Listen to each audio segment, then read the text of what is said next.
आज Doubtnut app download करें। Doubtnut पर अपने सभी गणित, रसायन विज्ञान, भौतिक विज्ञान और जीव विज्ञान के डाउट्स का करो सफाया। बस प्रश्न की फोटो खींचो, एक ही प्रश्न को क्रॉप करो और तुरंत वीडियो सोल्यूशन पाओ। अभी डाउनलोड करें। नमस्कार दोस्तों, हमसे पूछा गया है निरोधी विभव का मान किस पर निर्भर करता है। तो निरोधी विभव होता क्या है? तो दोस्तों प्रकाश विद्युत प्रभाव में होता क्या है कि प्रकाश द्वारा विद्युत उत्पादित की जाती है। अब ऐसा कैसे होता है कि मान लो कि हमारे पास कोई धातु है, ठीक है, और इस पर कोई प्रकाश आपतित किया जाता है, तो इससे क्या होंगे, इलेक्ट्रॉन्स निकलेंगे।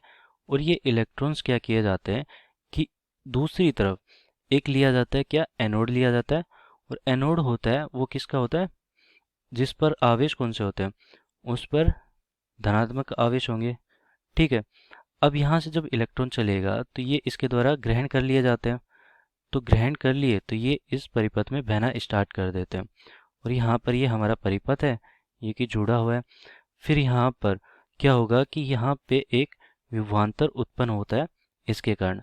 तो ये विभवांतर हो गया हमारा कि इस तरफ धनात्मक आवेश है, इस पर ऋणात्मक आवेश है, तो यहाँ से इलेक्ट्रॉन निकल रहे हैं और यहाँ पर ये इलेक्ट्रॉन्स किस में जा रहे हैं, यहाँ पर जा रहे हैं, ठीक है। और ये इलेक्ट्रॉन्स इस तरफ गति कर रहे हैं, तो हमारी धारा किस तरफ बनेगी, इस तरफ धारा होगी हमारी। तो यहाँ पे ये प्रकाश विद्युत प्रभाव होता है।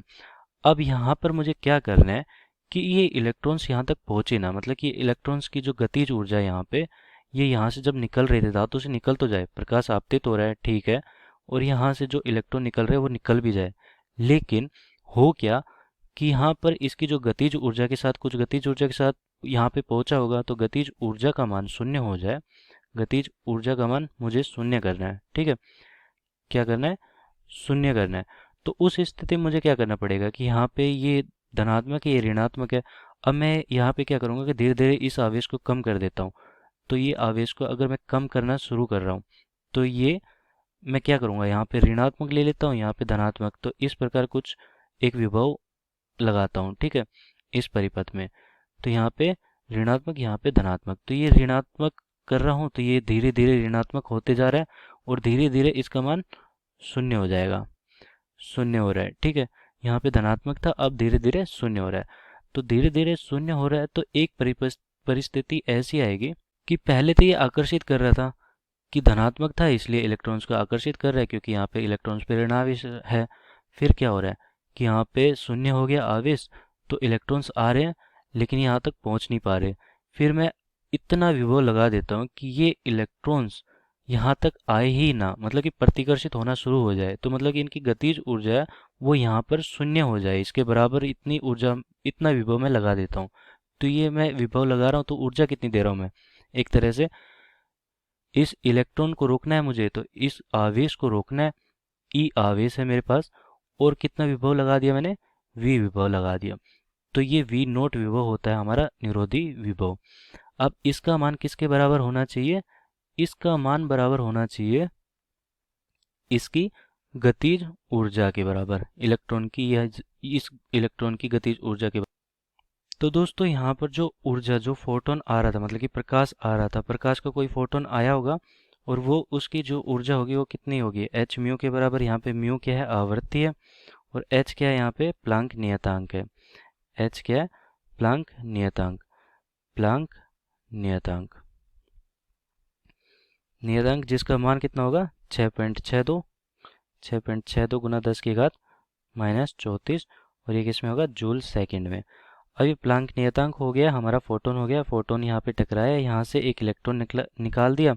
अब इलेक्ट्रॉन निकाल दिया, इसकी जो गतिज ऊर्जा है, इतना निरोधी वो मैंने अप्लाई कर दिया। तो यहाँ पे के बराबर ई वी नोट हो गया हमारा समीकरण एक। एक दूसरी समीकरण प्रकाश विद्युत प्रभाव में क्या होती है, आइंस्टाइन ने क्या कहा था कि जो हमारा ऊर्जा होता है फोटोन का, एच म्यू बराबर कितना होता है, वो देखो यहाँ पे इसके कार्यफलन, मतलब कि इस धातु से मुझे ये इलेक्ट्रॉन निकालने, तो उसके कार्यफलन के बराबर होगा फाई। तो ये फाई क्या है, यहाँ पे कार्य फलन, मैं लिख देता हूँ फाई बराबर कार्य फलन, कार्य फलन। तो ये दोस्तों दूसरी समीकरण होगी, एच म्यू बराबर पाई प्लस यहाँ पे कुछ गतिज ऊर्जा भी लेकर जा रहा होगा, तो के। अब ये वाली गतिज ऊर्जा यहाँ पे ई वी नोट के बराबर होती है, ठीक है। तो एच म्यू समीकरण दो ये होगी, तो समीकरण एक और समीकरण दो से क्या लिख सकता हूँ, phi plus e V naught. तो जैसे जैसे मैं निरोधी विभव का मान बढ़ा रहा हूँ तो हमारी किसी धातु के लिए कार्यफलन निश्चित रहता है। तो निरोधी विभव का मान बढ़ा रहा हूँ तो यहाँ पर मेरे हो क्या रहा है, मतलब कि जो प्रकाश आया होगा वो अधिक ऊर्जा का आया होगा, मतलब कि उसकी आवृत्ति अधिक हुई होगी। तो यहाँ पर आवृत्ति समानुपाती किसके है, निरोधी विभव के v नोट के, क्योंकि यहाँ पे ये वाला नियतांक है, मतलब फाई कार्यफलन हमारा नियत है। तो यहाँ पे मैं लिख सकता हूँ कि हमारा आवृत्ति समानुपाती होगी निरोधी विभव के। ठीक है, प्रकाश की आवृत्ति समानुपाती होगी निरोधी विभव के आवृत्ति। ठीक है, तो ये हमारा इसमें निरोधी विभव किस पर निर्भर करता है, प्रकाश की आवृत्ति पर निर्भर करता है और समानुपाती होता है। तो ये दोस्तों हमारा उत्तर हो गया। धन्यवाद।